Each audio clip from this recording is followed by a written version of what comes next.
Sooner Nation, Thunder Nation, we are back. This is the Just Okay Sports Podcast. That's just Oklahoma sports, and it is really just an okay sports podcast. I'm one of your village idiots, Daryl. I'm usually here with my brother Jared. I'm here with my good friend Troy.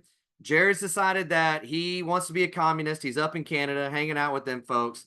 You got Troy saying he's sick when the reality is we all know that he's recruiting on his NCAA game in our dynasty right now, sitting at home, even though he is so sick he can't come on the pod.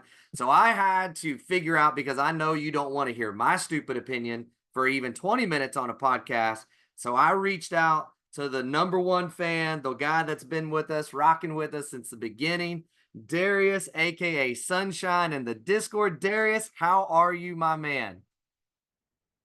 Doing great. Thanks for having me. I'm glad I can come on and, carry the tradition of arguing with you. So let's do Darius is constantly it. texting me, telling me how he is yelling at me in the car for my opinion. So I don't know what's about to go True. down on this pod, but man, it's fun. And by the way, I got to give a shout out to our man Nemo. Nemo's been begging to come on the pod forever. I've been telling him yes, and I even messaged him, so he knows there was like I invited him to come join us. He had other things going on, but he's coming on soon too. So we're gonna have kind of some fan interaction podcasts here, I think, over the next couple of weeks, which will be fun for All everything. right. So, anyways, how's the summer been? You doing well? Doing well, doing well. We had our little summer vacation in end of May and went down to Myrtle Beach, and now we're back here. So, Okay. and I was actually down in Orlando. I got to hang out with Jared while I was down there for work. So Heck that yeah. was cool as well. Yeah, yeah. Didn't know I was going to be on the pod replacing him, but hey, here we go. It's all good, man. And by the way, we're going to get to OU football in a second, but obviously it's something that happens rarely. It's called the Olympics, and it was a great day for the USA today, at least starting last night into today, throughout the rest of the day. We've got men's gymnastics got their first medal in, like 16 years. We got women's rugby getting their first medal in history, like at the Olympic Ever. on a stinking last play, like running through people for Great champ.100 yards. Oh my gosh, it was wild. It was absolutely wild. You got the women winning gold Was in gymnastics in like not just kind of a beat down. It was just a straight up varsity team taking on middle beat him schoolers. down. It was sad. Like it was like I think literally our girls could have fallen in their last rotation on every single person and we still would have won the gold medal. It was crazy. So, have you got to check out anything? Anything stood out to you in all of these medals that we've been Oh, and I forgot Ledecky, who won by what was it last night? Like 19 seconds or something stupid for a gold medal Crazy. in the like Crazy. that girl, man. Holy cow. So, anything stood out to you Oh so man. far? Well, I did think it was pretty funny the nickname that the women's team gave themselves. That's around and find out. I was like, oh, all right, we feeling sassy for real. Oh my Feeling gosh. real good about ourselves. I've been, kind of watching the basketball, and I usually would not care about, Jared's new country, Canada, but you got a couple of Thunder players on there, and Yeah. they play Australia, and I just Yeah. wanted to see if I was going to have some buyer's remorse watching Giddy, and woo, Yeah. that Giddy. I mean, I guess you can't have them both, but if Giddy could have just stayed and came off the Oh, bench, he could have my got God. his James Harden on. Because Yep. that's what I mean, my goodness. So I get it. You want to go, be the man. He's an athlete. I get all that. But Yeah. my goodness, he could have been, killing it on off the bench. And he still played at the end of the game too. I mean, Yeah. but anyway, so yeah. Yeah.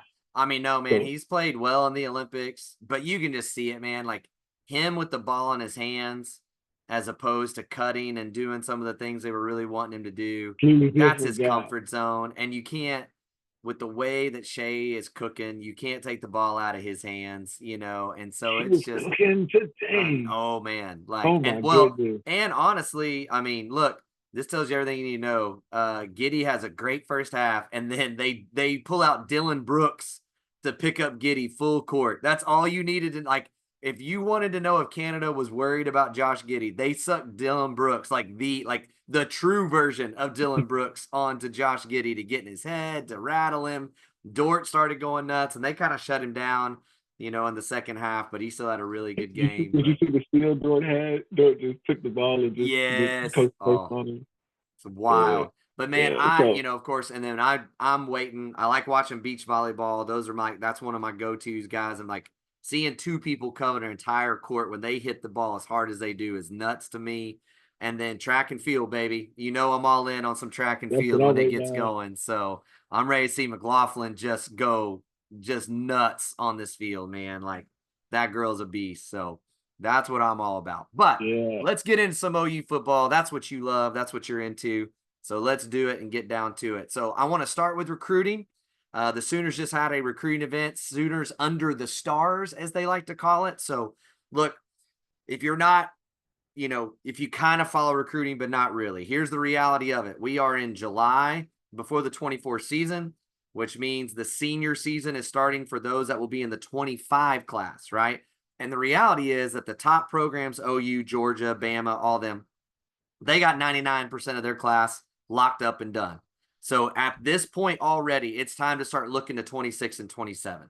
So that's why this is, I believe, the second or third year now that Brent Venables has had this Sooner on the Stars event, and it is loaded with 26s and 27 class athletes. So that's kind of where they're moving to, is to get that going.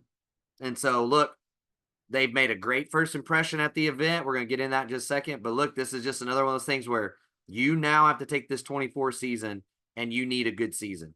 Like, you need to show that you Got are you. building something that can get it going, because here's the kind of guys that came to this event. And by the way, remember, at this point, this is not official visits. These are kids, families getting in their own cars, buying their own plane tickets to come to this event. This is on their own dime and on their own time. So they are interested in what's going on. Deuce Gerald's is probably the biggest one coming out of the weekend as far as an impression. He's the 96th composite defensive lineman in the nation. He's the 11th ranked defensive lineman at his position. So overall 96, 11 at his position. Tank Carrington, what a great name. Number 2 defensive Yeah. lineman in the country, 35th overall, like in the entire class, is what his ranking is. He came in for this. Braden Harrington, not Harrington, Arrington. Depends on who you look at. I think OU's looking at him at defense, but he's a receiver, DB kind of guy. He's listed as an athlete, Yeah. number 1 athlete in the nation, number 20 overall prospect in the country, 6'2", 180 pounds going into his senior Oh season. my So, goodness. so this is All right, kind of the now, crop that you Daryl, got you gotta coming. go back though. You gotta go back though, because you mentioned how these guys were, paying for it on their own dime. You gotta tell them where they're from, because these guys are not like from up Yeah. the street. Right. So Deuce Gerald's from Georgia. So he's coming out of Georgia, which, by the way, top 100 D line or top 100 prospect in the country, top 10 defensive lineman, does not hold a Georgia offer. So that's the thing that's going to be interesting watching him, is if he impresses and Georgia comes in, you kind of have to work. But either way, OU's made an impression. He's already scheduling another visit. So he's coming back. I would say out of everybody that was there, that's the guy right now that early really got a taste of OU and liked what he got from there. Tank Carrington is out of Bishop Gorman in Las Vegas. So he's coming out of Vegas. And then Braden Arrington, I forgot to write down where he is from. I will find out, though. California. How about that? Spring Valley, California. Oh, yeah. There's another guy. It's Mm. going out west. Yeah. Anyway, so We're they're gonna all talk there. about him in a minute. Yeah, we are. Now, here's the cool thing. And so I'll let you kind of jump in and what you think about recruiting overall here in just a second. But the other guys that are there, Jaden O'Neal, Jonathan Hatton, Ryder Mix. The reason those names should stick out is because they're already committed, right? Jaden O'Neal, number 6 quarterback in that 26 class. You got Jonathan Hatton, who's the number 4 running back in that class. You got Ryder Mix, who's the 16th tight end in that class. Now, those guys are committed. So what's cool is, and I stole this from Colin Kennedy today, listening to him. He is really interested to see what the dividends are going to be, because this is the first time BV has had this Sooner Under the Stars event, right? And that he's had his quarterback in hand. And not only a quarterback, but an elite quarterback. And we all know these recruiting classes that get these elite quarterbacks in early flourish because those guys recruit and everybody knows it relies on the quarterback. And not only do you have him, those sooner in the stars go, well, man, Jaden's coming.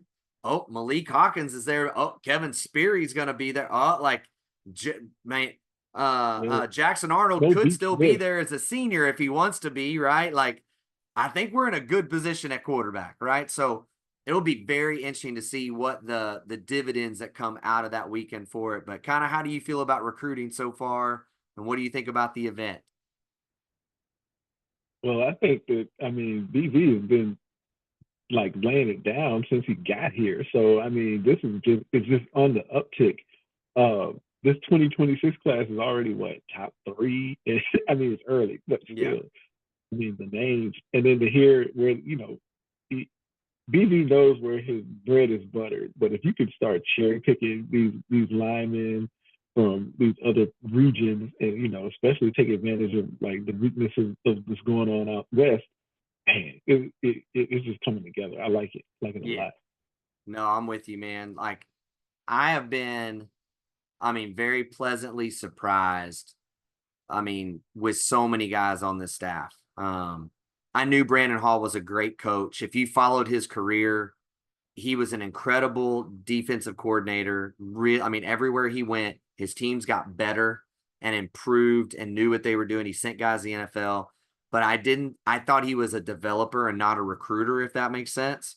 He's killed it. I mean, Peyton Bowen, He has Jaden killed. Hardy, Powers. I mean, you look at that. I mean, for all the time that Lincoln was here, they would basically play two safeties every single snap of the game because they had nobody All else the to time. use. Yeah, Like right now, I feel like nobody. every Sooner fan's going, how are you going to play Peyton Bowen and RSJ and Bowman? How do we get Hardy reps? How do we get Powers? How do we get Michael Boganowski reps? Because they all are so good. How's Kendall Dolby getting on? They're talking about now Woody Washington playing safety. How do you squeeze him in there? Like it's insane what he has done in 3 short seasons to get that room where it is right now. Is impressive. Miguel Chavis, we obviously didn't know. Now, you and I both have some questions on the development side with Chavis, but you can't deny his recruiting has been rock solid since he got here. Emmett Jones, I was like, Kansas, like we're gonna go get a He's Kansas and monster. Tech guy, Oh, he's a and that dude ain't gonna be here long. And I hate saying that, but good lord, that man, he's been Demarco's on I mean, it's just, bro, it's on for days with this staff. So the thing that I like was because when Lincoln was here, I'm not gonna poo-poo on Lincoln's recruiting. He did great jobs, recruiting, but the problem was it wasn't balanced. And what you're seeing now, are you're seeing these recruiting classes still rank high, Yeah. but they're balanced. And I mean, and they know what they're looking for. So like James Jackson, for OU fans, he was not our the number one focus, but Right. he might be the first one on the Star. Yeah. field. So they know they're not just chasing stars and statistics. They looking for fit and they're getting Mhm. it. And so I have a lot of trust. Like with Emmett Jones, if he recruits some wide receiver that I've never heard of that doesn't fit anybody's mold, I don't care. I go, okay, he knows what he's doing. If they're option A and that's who he wants, hey, Mhm. I trust it. So that's where we are here. It's none of that, oh, he's chasing that, but they don't fit. No, if he gets them, they fit. Yeah. 100%. I mean, a case in point with Emmett Jones, right? The Emmanuel Choice, right? That committed, right? Like he had 0 offers the day that Emmett Jones said, I'm offering you. And everybody went, what are you doing? And now he's got 37 D1 offers on the table, and he's an OU guy because Emmett went and got him first. And I think we were talking about this in the Discord the other day. I'm gonna get it. I'm gonna butcher his name now. It's at Ardrell or Audriel. I can't remember, and I don't know his last name. That they just offered, and already the future casts are coming in saying he's gonna be in this class. And you go watch his tape and you see his offer list, and you're like, man, I don't. Well, who is this dude, right? Like, why are we offering? Right. But it was the same with Emmanuel Choice, and now everybody wants the dude. So I Yep. was on record when he offered Ivan Carry on. I was like, oh, that's a tight end. They ain't gonna keep him at receiver. They have kept him at receiver, and apparently it's paid dividends early. And he was the only one. I watched that dude's tape and thought, nope, this guy can't play. And he, even in the spring game, looked good. So, I mean, Ryan Foje is another one, which I know I poo poo on Bill a lot, but Bill offered that guy when nobody else did. And now he's what, like top 12, top 11, like at tackle in this class. Like he wasn't even ranked in the That's top my neighbor down 400. here. Man, the evaluation process of this staff, whatever that is, has been phenomenal. Sammy Omasigo is another one. He was in the 320s, and by the time he got on campus, he was like 119 or something overall in the country. He I kept mean, jumping. It was just like, wow. yeah. I Yeah, mean, we got more so staff to do all this analysis, so that's a plus. yeah, man. So it's You a know, good one. So again, Lincoln left and we opened up them purse strings. So thanks, Lincoln, for that. there's something to be said about that. There's no doubt about that. Now, with all Yeah. that we got that behind us, we get to move on, but camp is here. It starts tomorrow. They actually had their elite weigh-in today, Easy. so I can't wait to see the videos that come out of elite weigh-in. That's always a fun time. They kind of did some hype videos for it today, but they haven't put anything out till tomorrow probably. But it's going to start. So here is our question. We're going to go through 3 things, all right? And we'll take them one by one, but we're going to talk about who has to have a great camp, who you expect to be a surprise at a camp, and who's going to disappear in camp. All right, Darius, that's where we're headed. So we'll start with the first one. One offense. You can only pick one. Don't pull the Jared and don't pull the Troy. Troy goes through 6 honorable mentions, and then he gives his pick. I'm not going. Right? We I'm ain't not hedging going our to bets any here. honorable mentions. And then Jared's always like, well, I'm going to think out loud. I really want to say that, and I really want to say this guy, but I'm going to say this guy. So then in 6 months, I go, hey, I told you guys. No, we're doing one, just one. Who is going or who has to have a great camp on offense? Who has to have a great camp on defense for this team to get to that 9 or 10 win threshold with the schedule they have next season?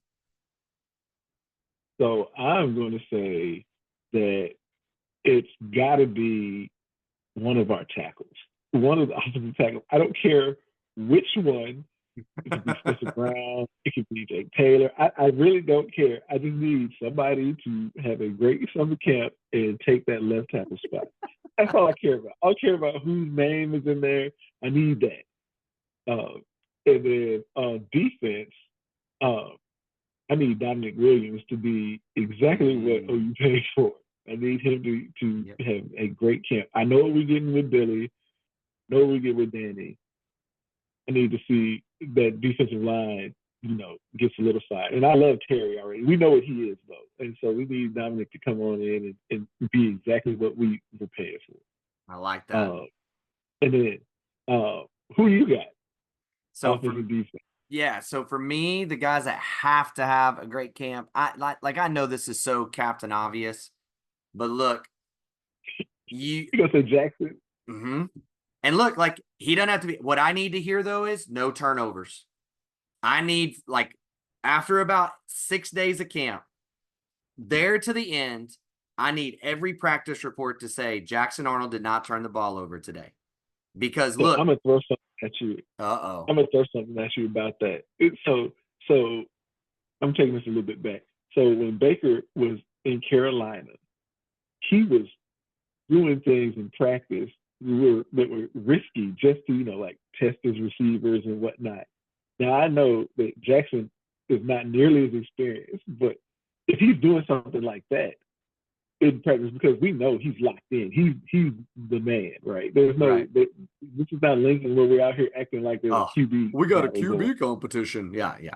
There's none of that going on. So if that's the case, and he's out there, really trying to understand the boundaries of the team, I'm not so worried about his turnovers. Plus, he's going up against a serious defense. All those names. So if he's having turnovers against this defense and he's trying to stretch the defense or play within the offense, but not just take the easy throws, because in the spring game, he looked great, but he wasn't really pressing. It was like, oh, you're open, there you go. Yeah, here you go. And we like that, but I want him to. He's got to. He's got to test himself before he gets tested, right? You Yeah. go in there. This, this is probably just me. I hear what you're saying. Next year, when you go Next through year, this year and you win 9 games in this SEC, then next year you get to show up at practice going, yeah, I threw that ball to find out who you are. Then you get to do, right? like Dylan Gabriel can show up. If he stayed, he gets to throw a stupid ball and go, I need to see Jaden Gibson that you can go moss that guy. And what you just proved to me is you can't. So tomorrow I'm going to try it again. But that's your last chance. Jackson Arnold can't do that. He's got one start and it was a roller coaster.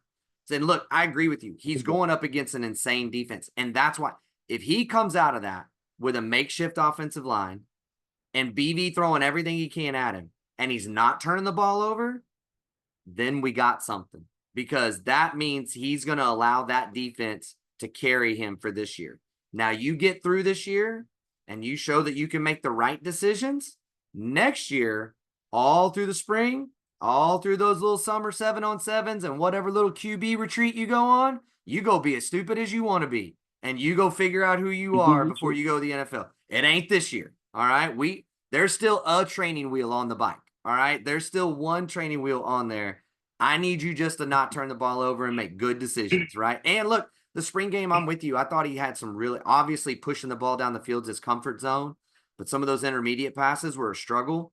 And there was a couple of them that could have been picked that were overthrows, a little bit behind. Like, it's those kinds of things when he's going against the ones, which he did not in the spring game. He went against the twos, right? Those are interceptions. So all that together, it means he's throwing the ball accurately. It means he's seeing the defense. The pressure that he's going to be under when BV does blitz him is not getting to him. He's either choosing to take the sack, he's getting rid of the football, and that's what this team needs this year. We don't need 55 points a game. We just need to be steady. So that's my guy on offense. Defense. I said I wouldn't say my names, but defense, it's got to be PJ. It's got to be PJ.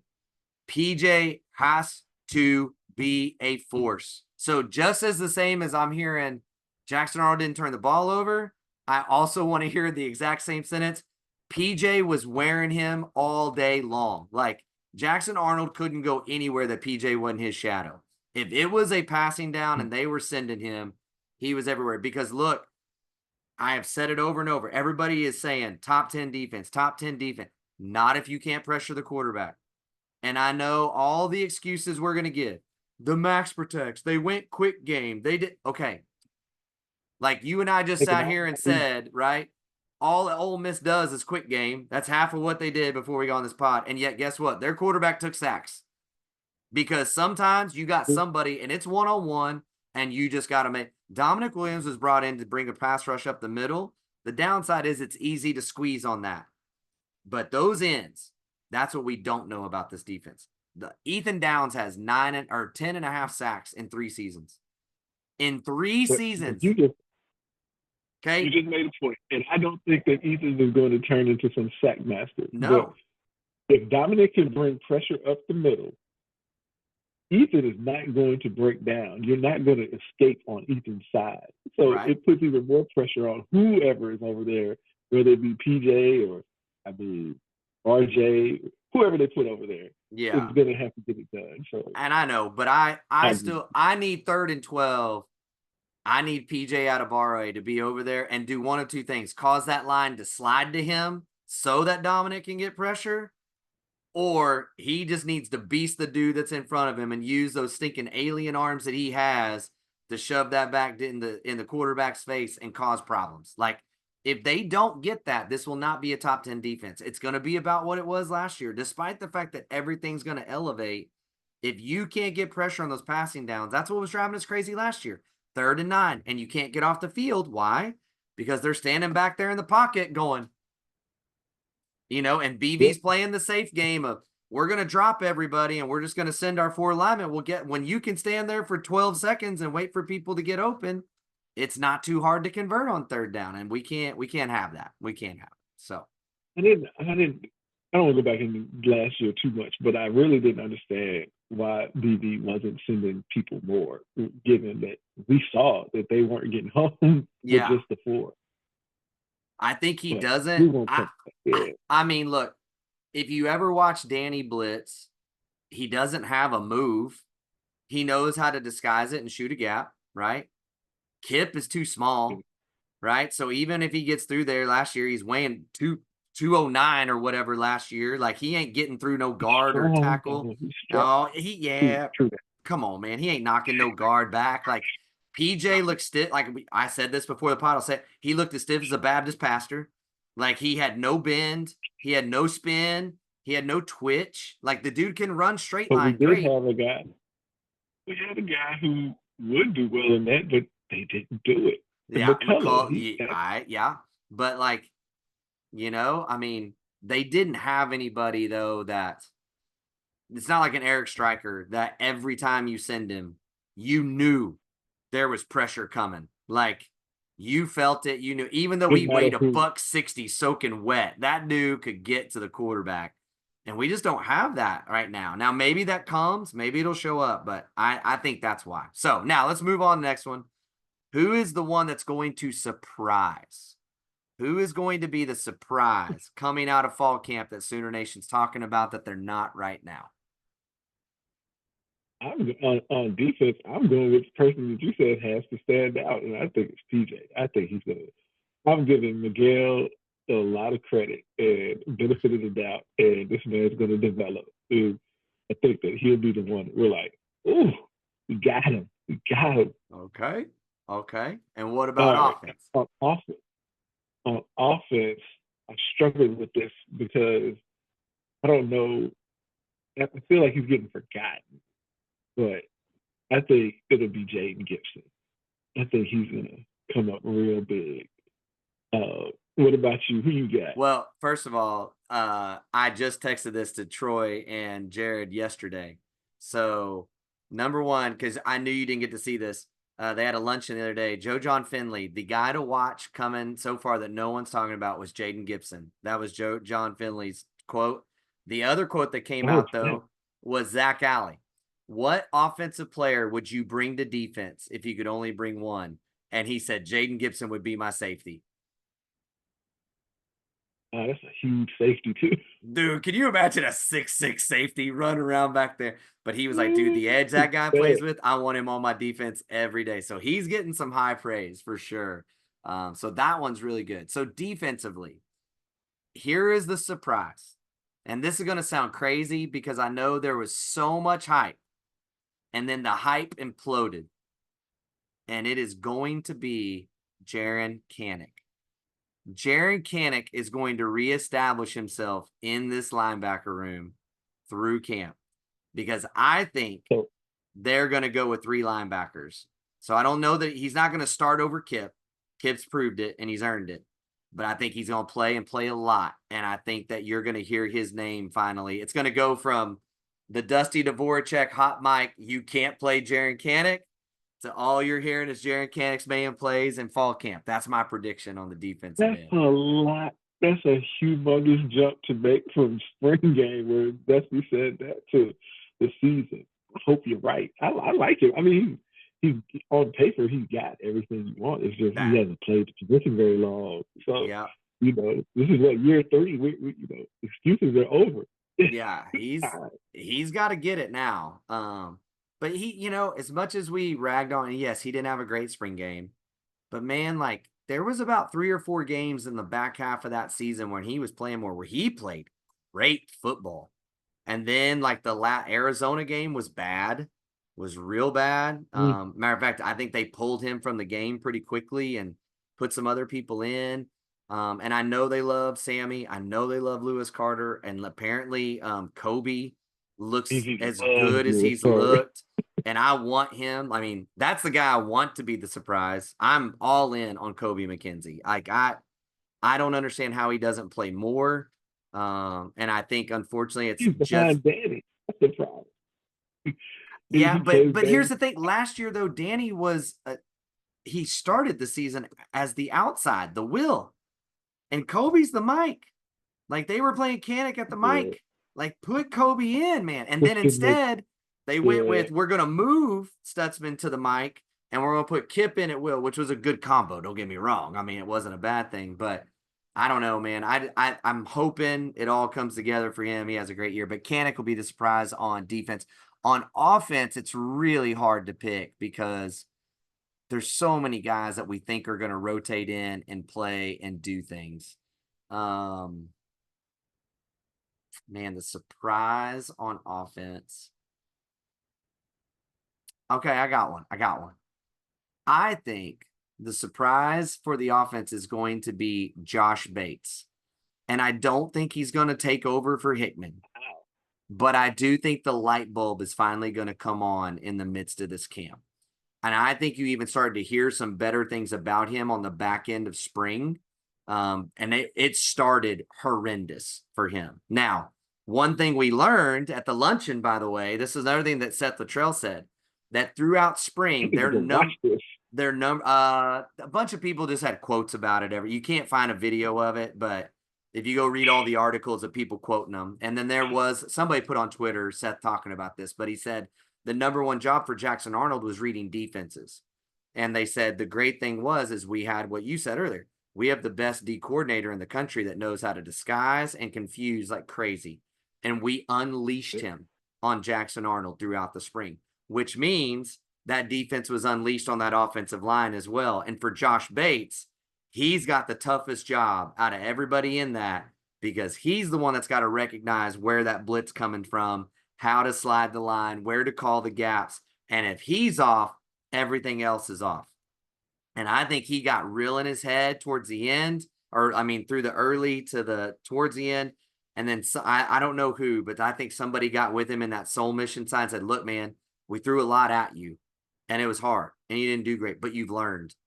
Roll. And I think he really started to come on again by the end. And we need him, frankly, for that matter. If Hickman goes down right now, I think it would be fair to say that Sooner Nation would be terrified if Hickman can't play. He's not healthy yet. He's not healthy yet. Yeah. I mean, right now they're not even expecting to have him back till week 4, week 5. So, like if in the Tulane game, Hickman goes down with just a sprain, I think you'd be scared. But if Josh Bates can surprise, man, it'd be awesome. So, and then the last, who is disappearing through this fall camp for you on offense and on defense? Man, on offense, I feel like nobody's talking about Farouk. And I don't know if it's just because he's Mr. Steady or if, he's been passed up or what the deal is. He's got a foot fracture, so that's probably part of it. But I did not know that. Yeah, he was seen in a boot 2 weeks ago, and then at media days, Brent said they expect him to be full go around the first game, but he won't be playing until then. He's gonna. So then, I can't imagine he's gonna come and just get his spot back as soon as he's healthy. Not with all these guys that we have. Yeah, I mean, I can't see it. Getting injured right now as a receiver or anybody in the secondary, if you get hurt right now, it is a problem. You are going to have a struggle to get the PT. So, yeah, not good for him. So, I hate that for him, but yeah, I mean, sure, but at some point he'll be in the rotation, but I don't know if he'll be the starter. Somebody might take his job. He might not, but I think BV will honor him just as he'll give him every chance, right? Like, but I could see what you're saying. Like, he could definitely be the one that gets left behind with the way some of these other guys are playing. You got Nick Anderson on one side. You can put Jaden in his spot potentially. Burks is in the slot. I mean, you're gonna take who comes out? Yeah. And I mean, yeah, that's a problem. That's not good. That's not good. But yeah, I do agree. He's gonna give him opportunities, but he might not be the starter. Yeah. And then on defense, if you tell me this guy's hurt, I'm worried about Woody.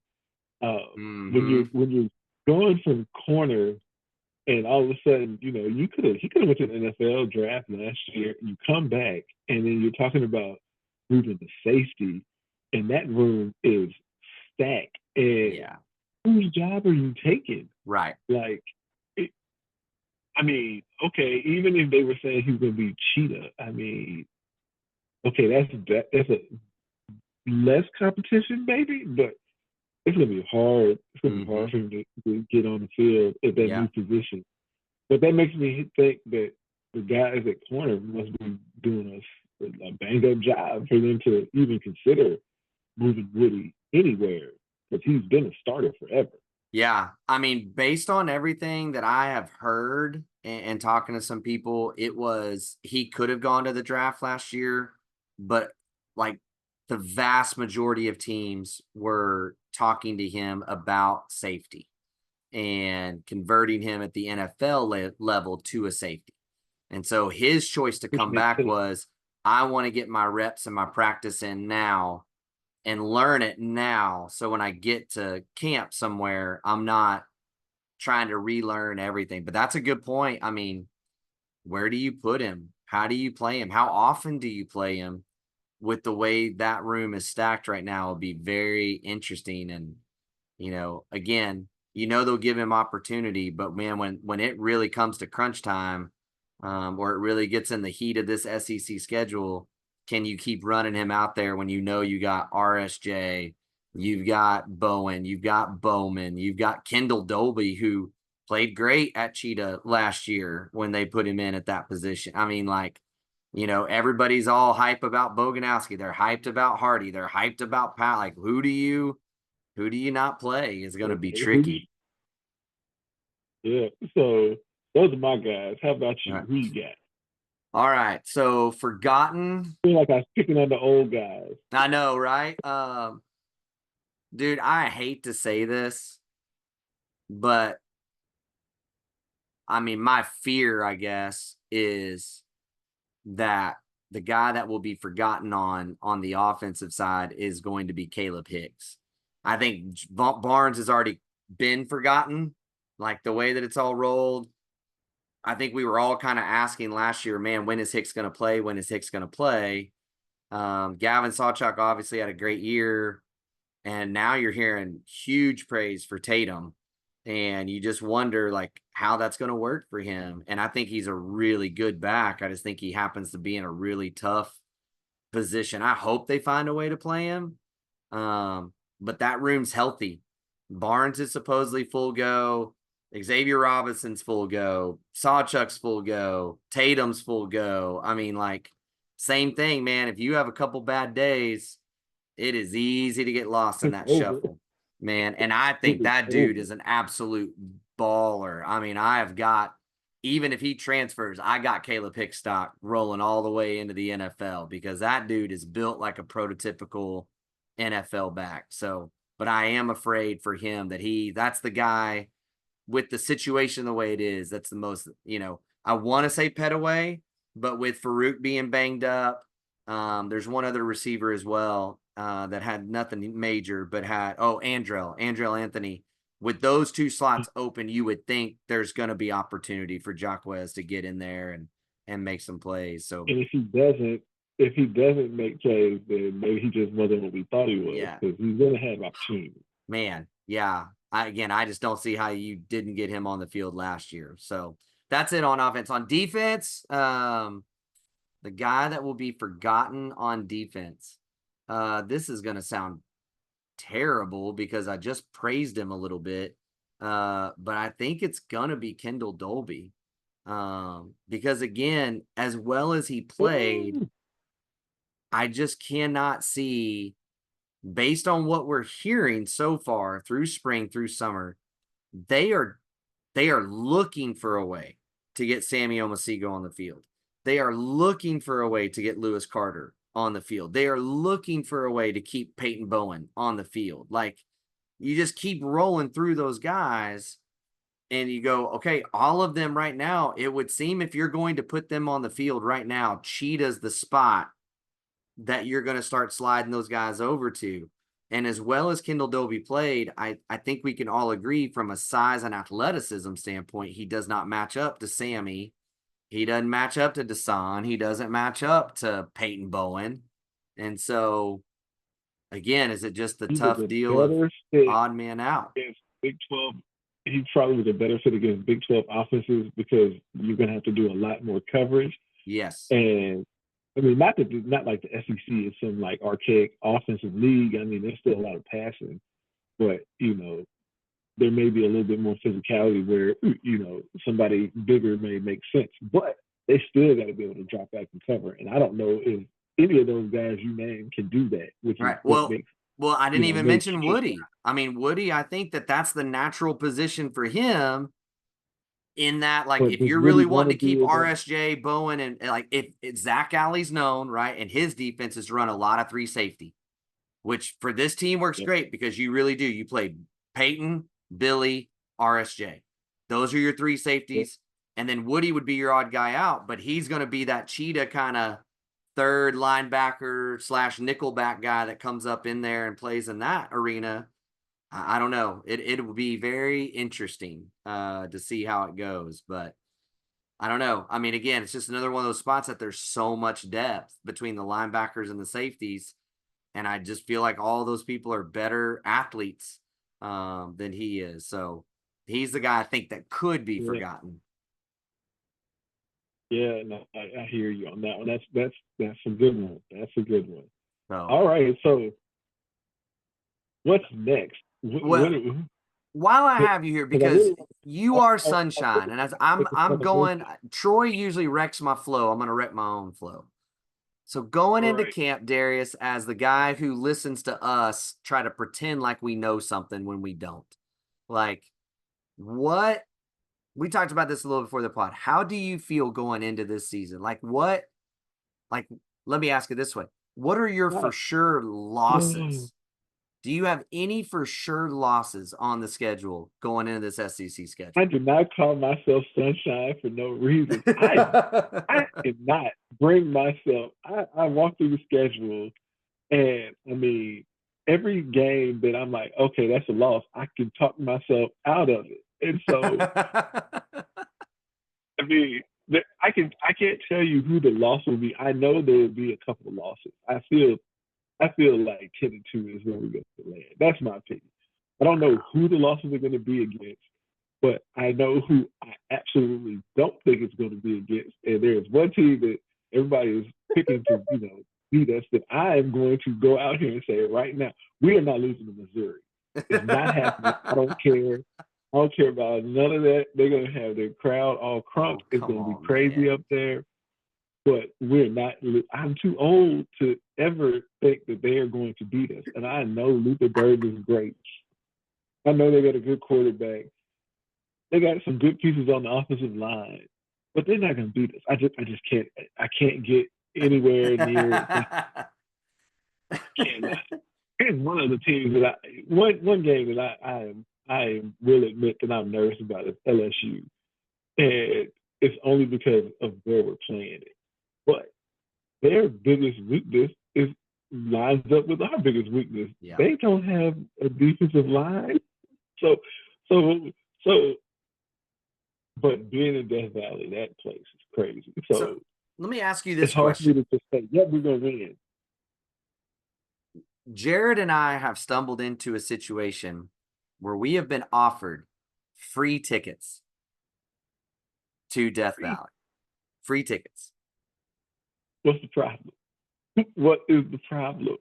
It is being at Death Valley with a bunch of Cajuns at night. That's what, like, Yeah, yeah, bro. yeah. And here's the other thing that's making it even harder for me. The person who has invited us said my wife can come because she said I want to go too, and I was like, oh, but no, you don't. No, no, you don't. No, Mm, no, mm, you don't. mm, No, you don't. No, you mm, don't. And she's like, mm, no, I mm. do. I If guess you're you- going, I'm going to this. And I'm like, oh my gosh, man. Like, oh, I don't know now. Like, I oh, that's don't. not a good idea. No, That is no, not a I good don't. idea. Now, this person assures me that we will be cared for and we will be razzed appropriately. I just, Right. I don't know what. I'm not really sure when he says appropriately how that translates into common English from Yeah. Cajun. Like What does that's what that I mean? I don't know. And but I got to make a decision soon before he Is he does an something with these two. LSU fan? Oh yeah. Oh yeah, yeah. So, Mama was so born and part raised in Baton Rouge. Like so his mama part of has this made tells gumbo for me. me and made jambalaya for me more times than I can count.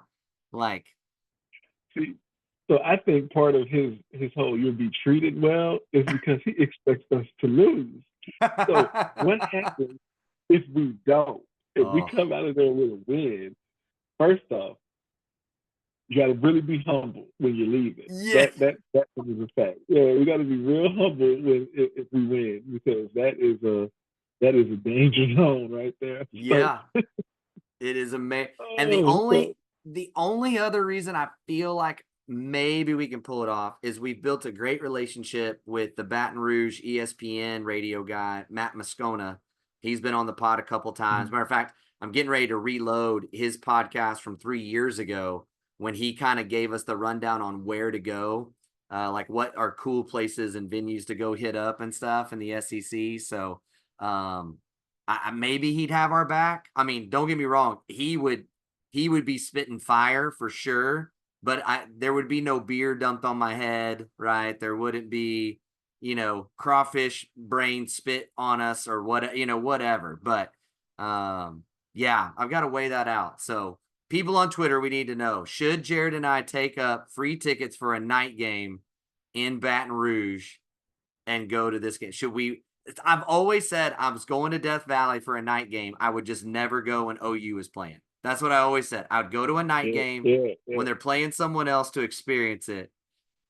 But this is a free ticket, But man. Like, I would not go to Death Valley at night to watch my team play with my wife. No, no. That was like a bad idea. Too oh, much let's see. danger The there. pastor's going to get thrown in jail. That's what's about to happen. So, Pride, oh yeah, because the man. pride gets invoked. You say what to my wife? Oh no, no, no, we got problems. No, we got problems. Yeah, so, oh man, as long as that ticket has some bail money with it, it'll be okay. Yeah, we might be able to get out. We'll see. So, well, let's move to some general college football. Let's get on to that. And Troy would be Let's do very it. upset that I'm doing this, but like, I mean, we got to talk about it, man. Like, for the last what 2-3 months, Oh, the thing that has been said over and over and over again is that Lincoln Riley has been trying to escape playing LSU. That Lincoln Riley's been working overtime to escape Ole Miss. Lincoln Riley never wanted to play those games. And then Joe Simon, C comes out and says last week. every single coach that we talked to was excited about this move, could not wait to be a part of the SEC, and the one who wasn't ain't here anymore. And then what's Lincoln Riley do at Big Ten Media Days? He goes on a rant about you need to schedule in such a way that you win championships, not for fans. Therefore, the Notre Dame rivalry game is not a guaranteed lock-in game because we're playing in the Big Ten now, and it may not be best for our football team. Like, bro, like, go ahead, Sunshine. Like, go dark. This is your opportunity to go to the Oh dark no, side this is for just a this minute. is You can blowing do it. sunshine right here. I'm so excited. This man is so like that is such a weak, soft mentality to have. I get you can't load up on a schedule with just like top 10 after top 10 after top 10, but to literally roll, you're already losing so much tradition at USC by making this move to the Big Ten, and you're gonna further throw it away in with the hopes of what getting to the playoffs. It's 12 teams. You should be able to get in the playoffs playing a tough schedule. Yeah. You're gonna have teams that Lincoln develops that are soft, and he doesn't have people like he had at OU in the administration that are going to push him and say, no, no, you can't do that. That's not how we roll. And if they end the Notre Dame series because of Lincoln Riley, they, as a whole fan base, will have to shut up. I don't hear nothing. I don't hear not a word from them, not a peep. We don't hear none of that trash. Yep. Y'all are garbage. And just keep that softness over there. You're going to Yeah. be middle of the road Big Ten team. You really want kids want to compete. They're not. You don't have all these kids out here playing this sport to slide by. That's not getting you ready for the NFL. They're sliding by. No, they want to compete. So if your coach is out here with this soft mentality, trickles down. Yeah. And I'm glad if that was his mentality, I'm glad he's gone. Yeah. I mean, yeah, the very first thought I had was, my Lord, the polar opposite mentality of Bob Stoops and Lincoln Riley is on display right there, right? Because Bob asked for those games. Now, look, same thing. Yeah. He didn't go to Joe C and go, "Hey, we got 3 non-conference games. Give me Ohio State, give me LSU, right? Like, give me Florida." Like, no, like that's stupid, right? But he said, "I want a marquee game every year. We gonna go play the big boys every year." Like, they had home and homes with LSU scheduled, with UCLA, with Miami, like Michigan. Like, Ohio they had State. brands, right? Tennessee, the Tennessee home and home was a great like deal, right? And Bob invited those things, and it's clear, man, that Lincoln don't want none of it. And here's my thing. He's not wrong in the sense that you need to schedule to help lend itself to you to get in that 12-team playoff, right? Like, there's some truth. There is some truth in that. But you can't also say at the same media day, when someone asked him about them chasing Ohio State and Michigan, he goes, "We're not chasing anybody. We are the top of this conference, and that's the way to see it." And I will always say, like, okay, but you're saying that, and now you're saying we're going to get rid of our 100-year-old rivalry because if we schedule that game, that's probably going to push us out of getting to a national championship. Like, that is a loser's mentality. Like, Bob always had the other. If we win that game, it helps our case to get into that. You could still, like, OU is a perfect example. Troy, Jared, and I think are all in very strong agreement. 9-3, I think, gets OU into the playoff. With the schedule they have and the teams are having to play, a 9-3 schedule, as long as, like, it's not like getting blown out by the best teams in those 3 losses, right? Like, as long as this team does what we think it could and keep them close, I think 9-3 could legitimately get you in the top 12 because of the schedule. Whereas a 10-2 Missouri may not get in the playoff because their schedule is so light. They've got Mississippi State. They got Vanderbilt. They got, like, there's nobody. They have OU and one other game in the whole thing, right? They got So, Georgia, right? That's in Georgia. I know Texas does. I can't remember if Missouri does or not. I think it might be Bama that they have. So, I mean, that's their toughest games, right? Like, that's their toughest games. So, all that to say, 10-2 may not get them in. 9-3 may get OU in because the schedule's tough. So that was terrible. And then this is the one that made me more mad. So I'm gonna go on my rant, and then I'll let you follow up. Here we go. I'm gonna just sit back on this one. All Bro. right. You know, when I got to USC, the reality is we've been playing catch up in every way possible since the day. Roster, facilities, NIL, blah blah blah, blah blah blah, and we're gonna be there. We're coming. So number one, it's the same old bull crap of we're close. We're real close again.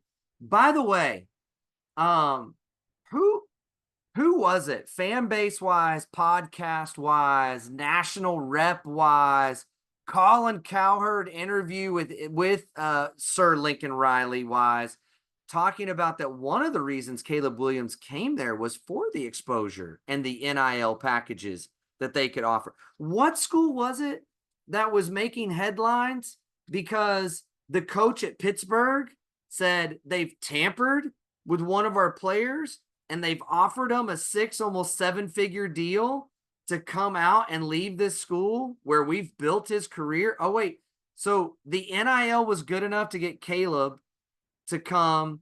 The NIL was good enough to get the whole team Bose headphones through the Bose NIL sponsorship that Caleb had.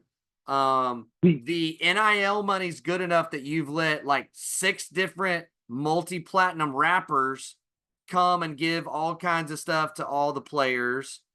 Yada yada. But now all of a sudden, oh, we were so far behind. We bought Jordan So here's my Addison. question too. Oh, because we were too. And in your opening speech, it was, man, seeing the facilities, seeing this. Oh, it's set. This place is ready to rock and roll, is what we were told, right? Like, man, you don't get to go back on it. Yeah. Now, granted, I will say this is going to be the mecca of college football. That he did say it's going to be, but he also said he wasn't leaving Oklahoma. He was going to USC because of how much opportunity he saw there. Now that it's gone to crap in the second season, oh, our facilities were horrendous. Oh, our NIL was horrendous. Oh, our roster was horrendous. Like, our defensive coordinator was horrendous. Everything was horrendous except for Lincoln, and everything was gone to crap except for Lincoln. And like, I'm sorry, man. Like, look, he's had 2 head coaching jobs, and look, the end of the story with Lincoln Riley still needs to be told at USC. I still think he is one of the most gifted offensive coordinators and play designers and callers in all of football. I don't care what level you're at. But when it comes to head coaching, he's gone to 2 places that in the year 1, it was really good. And then every year after that, it got worse and worse and worse and worse. I mean, and the reality is, year 1 is the only thing that's been good for just about every single player he's had as a head coach. Because Jalen Hurts was a 1-year rental, right? Spencer Rattler, year 2, would you say better or worse? I would say year 2 of Spencer Rattler was worse. So, right? Caleb Williams, year 2, worse. Football team, worse. Like, the only thing this guy's done is take programs down. And it's time to quit pointing the finger at everybody else. Baker's second year was worse. Baker improved, but he also still had Bob. Well, Baker improved when he was the offensive coordinator. When his job was, right, to cater to Baker, right? Like, it got better. But after that, as a head coach, everybody else has gone down. Everybody else has gone down. So, and just think about this too. He lucked into Caleb Williams. Caleb wasn't his first choice. And what would have happened if Brock would have stayed? We wouldn't have had Caleb, and this thing would have fell apart a lot faster, a lot faster. So, I mean, thanks Caleb for coming. He's been here for a year. It got ugly. Ooh, boy, they done ran him out of here. Yeah. Thank you for the Texas game. We will forever remember it. But yeah, man, like, it's the same junk he kept telling us when he was here. It's the same thing. Like, we're getting these things in place so that we can win. We're getting this ready so that we can win. We're so close. We're so close. We're so close. Like, sorry, man. Like, I got to tie a bow on this to go back full circle about him being soft. I believe him when he says that their facilities weren't great. I saw pictures of their office, and then you look at the office that he left. Yes. It's not even close. Nope. I believe him when he says that their NIL isn't ready. Yes, you have them cherry picking stars, which is right in line with what he would do, but they're not building a team. You know, they're not building it up the right way, which is why it fell apart. Mm-hmm. So all I have to say is that I feel like he left OU because he was soft. And now he's out there, and I don't think he knew anything about USC ever going to the Big Ten. That was not in the plans. That was a shock. Yeah. He can't run, though. He has nowhere to go. You can't run. Where are you going to go? You call yourself an elite college coach. You got to be in one of these two leagues in order to be considered that. Yep. So he's stuck. And now all he can do is make excuses because, like you said earlier, it's never him. It's everything else. And so all those things were true when he got. Yeah. They didn't change. He knew that when he left, but he thought that he had an easier path. And then OU in Texas shook everything up, and then the Big Ten was like, "Oh no, y'all aren't leaving us behind. We're gonna get something." And now he got sucked in again. He's like, "Oh no!" So he's stuck there, and now he's whining because he's soft, and he's trying to figure out how to soften the blow.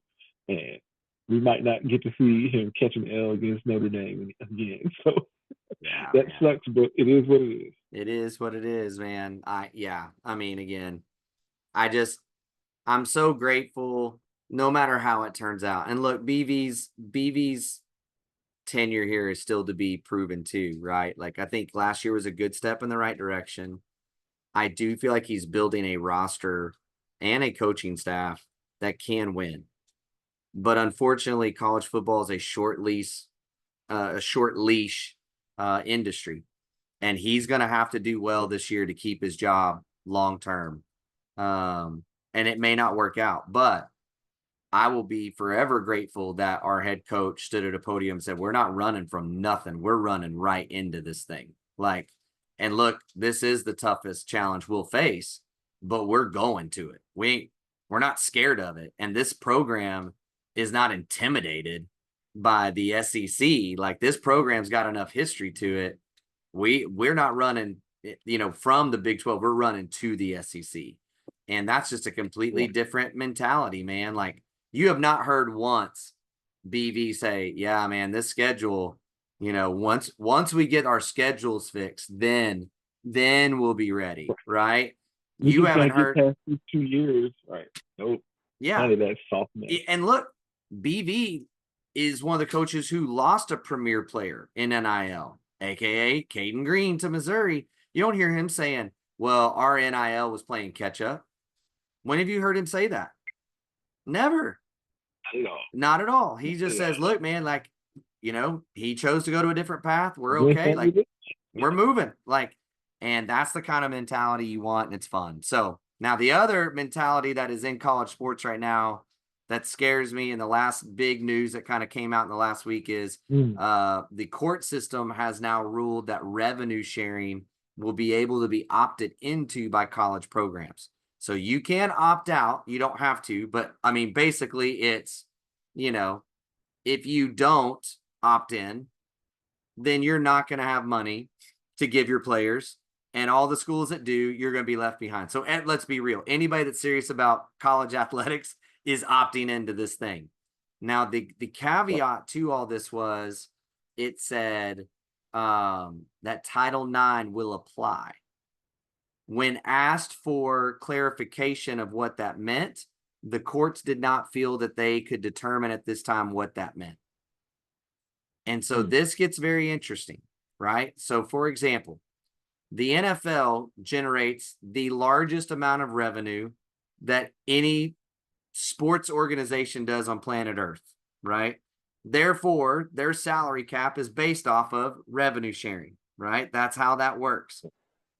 They do not share revenue with the NHL, who is struggling to create revenue, right? Because it's not a popular sport. How does that work in a college athletics department that is bound by Title IX? And do you consider revenue that is generated by the athletic program? Or does each sport get to be, tallied, scored, ranked based off of its revenue, right? It's a really interesting thing. And especially when not only did they pass revenue sharing, they passed massive increases to scholarships. I did not know this. Do you know how many scholarships a baseball team has at the D1 level? Like 11. And you know what it will be in 2 seasons? What? 30. They almost Wow. tripled. Wow. Now, you don't have to give 30 scholarships, But what coach is But going it's to be talent, excited about them going, we're going to keep it at 12? Like, nobody's right? going to do. So where's Exactly. that money coming from? How do you do that? How do you like there there's just so much, man. Like, and look, I So say it all. I got one question Go for you. for it. Go I got for a it. question for you before you get to that. We're talking about revenue, but how many athletic departments are actually in the black, like making money? It's a very short list. Yep. So how does that play into it? Because okay, yeah, there's like what 16 schools maybe that are in the black in the entirety of their athletic department. Right. How does that work?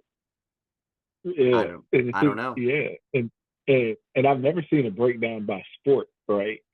Like I would imagine that the list is a lot larger if you're talking like just football, Yes. but it, in order for it to be lucrative for the players, they're going to want it to be by the sport that they're in. Like the football players are not going to be concerned about the basketball players No.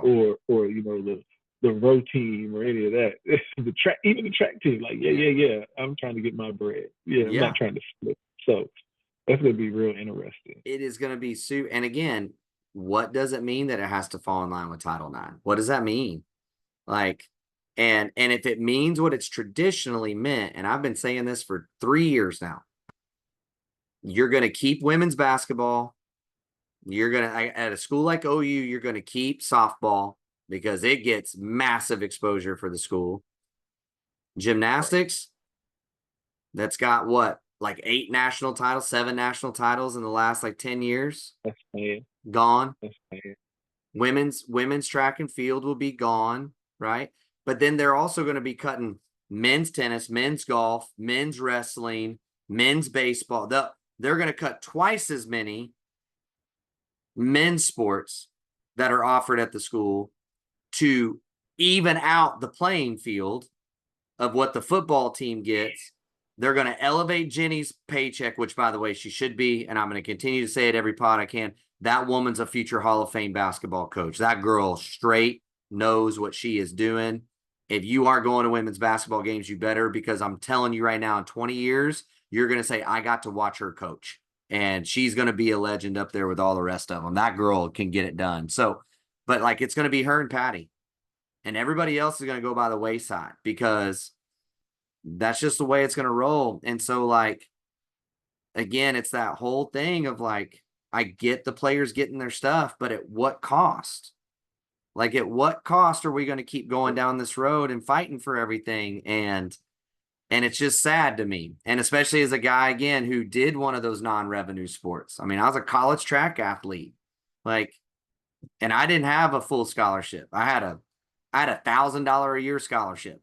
That was my scholarship, $1,000 a year. But it paid my books, got my books for me every year. Like, didn't have to pay for them. That was done, right? And I say all the time too, like, just the experience of getting to go to Nebraska, to go to K-State, to go to Baylor, all the different schools we went to get to go to an event that Michael Johnson ran. Michael Johnson and I talked to each other at an event because he was there trying to get ready for all the pro stuff coming around. So those pro guys and Olympic guys come run at college events, and basically if they win, they just scratch it. So like they don't get medals or Right. anything like all the other guys. So we got to sit there. He was a jerk, by the way, but we got to meet him. We got to talk to him, and it's We all have to go into gone. that later. Like that's all gone. And again, I'm a girl dad. Like, I want them to have sports. And if they're going to do this whole Title IX thing, they're going to start cutting left and right. And it's just sad, man. I hope that we have not, I hope the players even, it's kind of like college football, the game.